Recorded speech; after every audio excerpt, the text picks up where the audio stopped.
महाराष्ट्रातील विधान परिषदेच्या जागांचा निकाल जो आहे तो आज जाहीर झालाय। खरं तर 17 जागांची ही निवडणूक पार पडली होती। यातील 6 जागा ज्या आहेत त्या बिनविरोध निवडून आल्या होत्या, तर उर्वरित 11 जागांसाठी 18 जूनला जे आहे ते मतदान झालं होतं। यात महायुतीने 17 पैकी तब्बल 16 जागा जिंकत स्वतःचं वर्चस्व दाखवून दिले। मात्र या सगळ्यात अनपेक्षित आणि सगळ्यांच्या भुवया उंचवणारा निकाल ठरला तो म्हणजे नाशिकचा। नाशिकमध्ये असे काही गणित फिरले आहेत की ज्याचा शिंदे गटाला चांगलाच धक्का बसलेला आपल्याला पाहायला मिळतंय। एकंदरीतच या विधान परिषदेचा निकालाचा आढावा आता आपण या व्हिडिओच्या माध्यमातून घेणार आहोत। नमस्कार, मी शिवानी, तुम्ही पाहताय टाइम्स ऑफ महाराष्ट्र। जसं मी म्हटल्याप्रमाणे महाराष्ट्रातील 17 विधान परिषदेच्या जागांची निवडणूक जी आहे ती पार पडली होती। यातील महायुतीतले भाजपचे जे आहेत ते 11 जागा लढवल्या, शिंदे गटाने 4 लढवल्या, तर राष्ट्रवादी काँग्रेसने 2 जागा लढवल्या। अशा 17 जागांची निवडणूक पार पडली। 6 जागा ज्या बिनविरोध निवडून आल्या, तर त्या 6 जागा कुठल्या आहेत तर ठाण्यातून रवींद्र फाटक, कोकणमधून अनिकेत तटकरे, पुण्यातून विक्रम काकडे, अहिल्यानगरमधून प्राजक्त तनपुरे, यवतमाळमधून दुष्यंत चतुर्वेदी आणि वर्धा गडचिरोली चंद्रपूरमधून अरुण लखानी हे जे आहे ते 6 बिनविरोध जे आहे ते महायुतीचेच निवडून आले।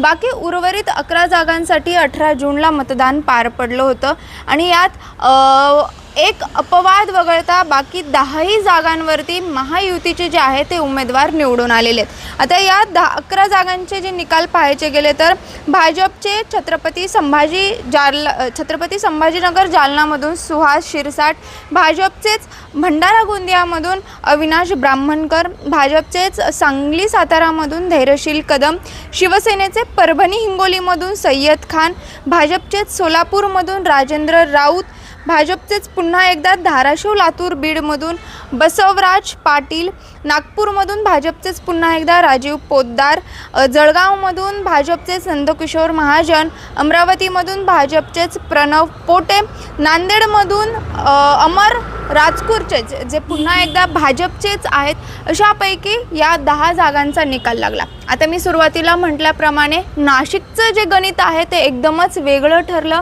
आणि तेवढंच शिंदे गटाला धक्का देणारं ठरलं। असं म्हणायचं कारण म्हणजे नाशिकमधून भाजपचे नरेंद्र दराडे जे आहेत ते उभे होते आणि इथूनच त्यांचा पराभव ज्यांनी केला ते बंडखोरी करून ज्यांनी अर्ज भरला होता भाजपचेच ते म्हणजे गोकुळ गित्ते यांनी। खरं पाहायला गेलं तर या निकालानंतरनं सगळीकडून आश्चर्यच व्यक्त केला जातोय, कारण की कोणालाही अशा प्रकारच्या निकालाची अपेक्षा नव्हती। मात्र भाजपमधून बंडखोरी केलेले गोकुळ गित्ते यांचा आज विजयी झाला आणि त्यांनीच शिवसेनेचे हे जे नरेंद्र दराडे आहेत त्यांचा पराभव केला। त्यांच्या या पराभवानंतरनं त्यांनी रोखठोक आणि तेवढीच आक्रमक अशी प्रतिक्रिया दिली, ती म्हणजे माझा विश्वासघात जो आहे तो करण्यात आलेला आहे। अशा प्रकारची प्रतिक्रिया नरेंद्र दराडे यांनी दिली। यासोबतच त्यांचे जे बंधू आहेत, शिक्षक आमदार म्हणून आहेत, त्यांनी देखील राष्ट्रवादी काँग्रेसकडून आणि भाजपकडून आमचा दगाफटका झाल्याचा गंभीर आरोप जो आहे तो त्यांनी केलेला आणि यासोबतच एकनाथ शिंदे यांनी देखील या संदर्भात प्रतिक्रिया दिली असून महायुतीने आपला धर्म पाळला नाही का अशा प्रकारचं भाष्य त्यांनी केलेले। त्याच्यामुळे पाहायला गेलं तर कुठेतरी या विधान परिषदेच्या निवडणुकीत किंवा नाशिकमधून भाजपचेच उमेदवार कुठेतरी निवडून आलेत का गोकुळ गित्ते, कारण की मी म्हटल्याप्रमाणे भाजपमधूनच त्यांनी बंडखोरी करत हा उमेदवारी अर्ज जो आहे तो दाखल केला होता। यासोबतच गोकुळ गित्ते जे आहे ते गिरीश महाजन यांच्या अत्यंत जवळचे म्हणून ओळखले जातात। त्याच्यामुळे हा शिंदे गटाला मोठा धक्का सध्या समजला जातोय। या संपूर्ण निकालानंतरनं सध्या मी सांगितल्याप्रमाणे की दराडे यांनी आक्रमक अशी प्रतिक्रिया दिलेली आहे। यासोबतच एकनाथ शिंदे यांनी देखील या नाशिकच्या निकालाचा संपूर्ण आढावा किंवा त्याची माहिती जी आहे ती मागवून घेतलेली आहे।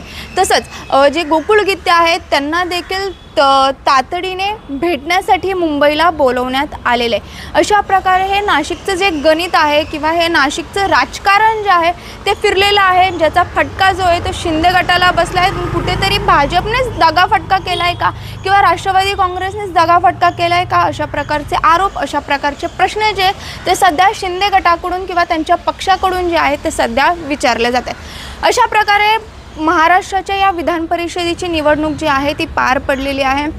17पैकी 16 जागांवरती महायुतीचेच उमेदवार जे आहेत ते विजयी ठरलेले आहेत. एक जागा अपवाद ठरलेली आहे, मी सांगितल्याप्रमाणे, ती म्हणजे नाशिकचे. मात्र दुसरीकडे पाहायला गेलं तर यात महाविकास आघाडी कुठेही दिसत नाही आहे, त्यांचा दारुण असा पराभव झालेला आहे. त्याच्यामुळे आता या नाशिक संदर्भात महायुतीमध्ये नेमके कुठले वाद होतात किंवा कुठले अंतर्गत वाद त्यांचा चव्हाट्यावर येतो, अंतर्गत वाद उफाळून येतो, हे पाहणं महत्त्वाचं असेल. कारण शिंदे गटाकडून मोठा आरोप करण्यात आला आहे की भाजप आणि राष्ट्रवादी काँग्रेसकडून आमच्यावरती किंवा आमच्यासोबत दगाफटका करण्यात आला आहे.